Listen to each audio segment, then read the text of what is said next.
Hello everyone, welcome back to the channel. It's day 25 of my book O WEEN, and we'll be reading scary books around the world. Let's get going. So my first one is The Black Spider by Jeremiah Scott Piff. It's translated from the German by Susan Bonowski. It is a sunny summer Sunday in a remote Swiss village, and a Christian is being celebrated at a lovely old farmhouse. One of the guests notes an anomaly in the fabric of the venerable NFC, a blackened post that has been carefully built into a trim new window frame. Thereby hangs a tale, one that, as the wise old grandfather who has lived all his life in the house proceeds to tell it, takes one chilling turn after another while his audience listens in appalled silence, featuring a cruelly overbearing lord of the manor and the oppressed villagers who must render him service, an irreverent young woman who will stop at nothing, a mysterious stranger with a red beard and a green hat, and last but not least, the Black Spider. The tale is as riveting and appalling today as when Jeremiah Scott Piff is set down more than 100 years ago. I ain't never heard of this book, but this sounds really good actually. My next book is Hex by Thomas Old Hurwelt. It's translated from the Dutch by Nancy Forrest Flyer. Whoever is born here is doomed to stay till death. Whoever settles never leaves. Welcome to Black Spring, the seemingly picturesque Hudson Valley town haunted by the Black Rock Witch, a 17th century woman whose eyes and mouth are sewn shut. Muzzled, she walks the streets and enters homes at will. She stands next to children's beds for nights so that everybody knows that her eyes may never open, or the consequences will be too terrible to bear. This actually sounds really good. Oh my goodness. When was this on my life? My next book is Queen of Kenyan by Azamatsu Ken. It's translated by Japanese by Kathleen Taji. I'm not sure how to say Kane. I think it's Kane because it's K apostrophe N and then Yan. So I think that's how you say it. Queen of Canaan. Correct me if I'm wrong. The mummy of a beautiful young girl from Shang Dynasty China is found in an ornament, an astonishingly large underground tomb.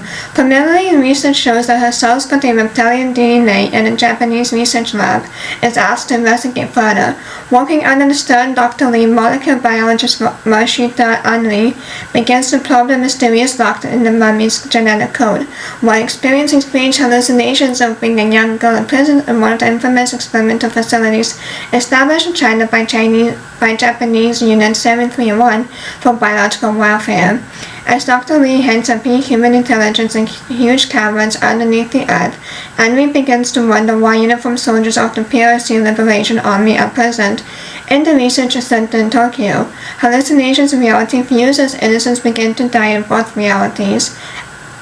Well, okay. My next book is Let the Right One In by John Ajvide Lindqvist, and it's translated from Swedish by Ebba Segerberg. There are no vampires in Blakeburg, only ordinary people who are trying to survive live here or not.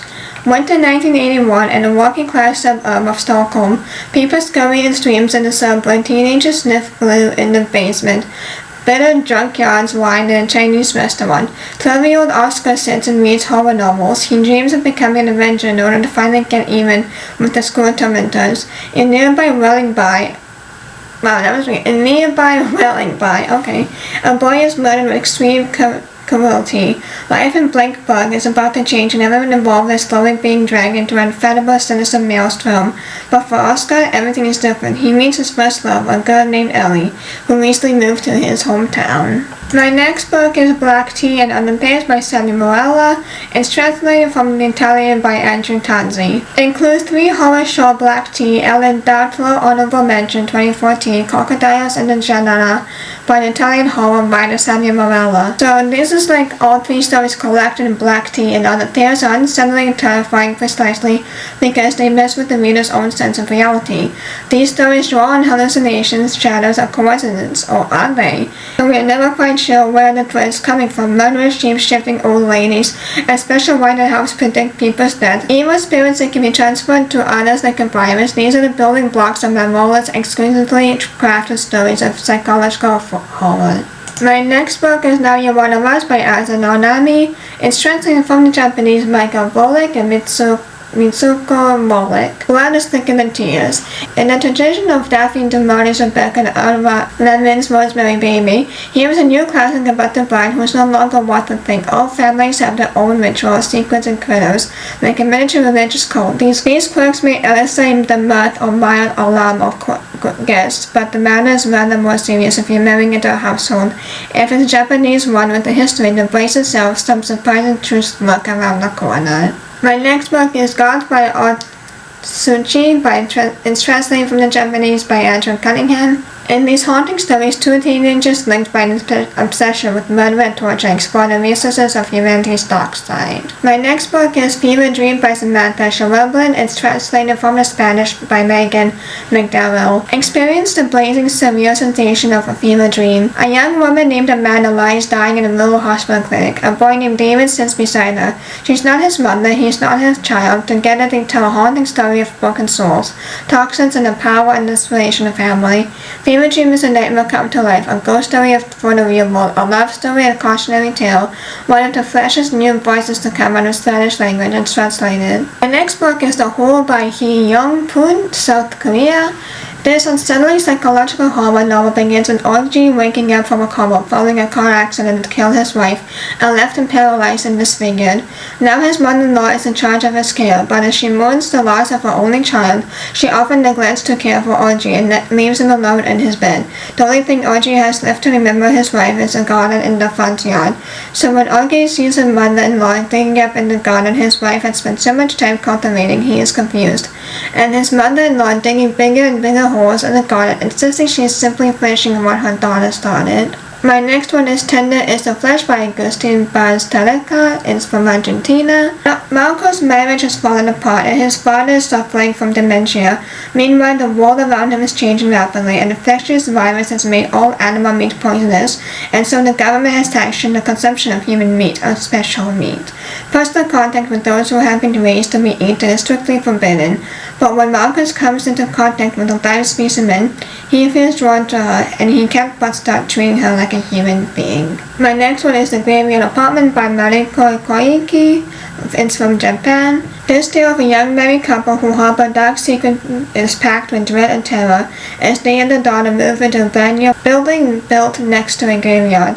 As strange and terrifying occurrences begin to pile up, people in the building start to move out one by one, until the young family is left alone with someone or something lurking in the basement. The psychological horror builds moment after moment, scene after scene, culminating with the conclusion that we will make you think twice before ever going into the basement again. Well, alright then, newsflash, I am not afraid of a basement, so I don't know what to tell you. I don't know why people are so afraid of basements. Like, hey guys, what is there to be afraid of? Unless you live next to a graveyard, but come on. My next book is The Day the Sun Died by Yan Lanki. It's from China. What would you do if you looked outside in the middle of the night to see all your neighbors walking around in a dream state, carrying on as if it was daytime? That's what happens to a 14-year-old Li Nanning in The Day that the Sun Died. One night, Nian Yan, I think that's how you say Nian Yan, witnesses everyone out in the streets and fields in the dead of the night.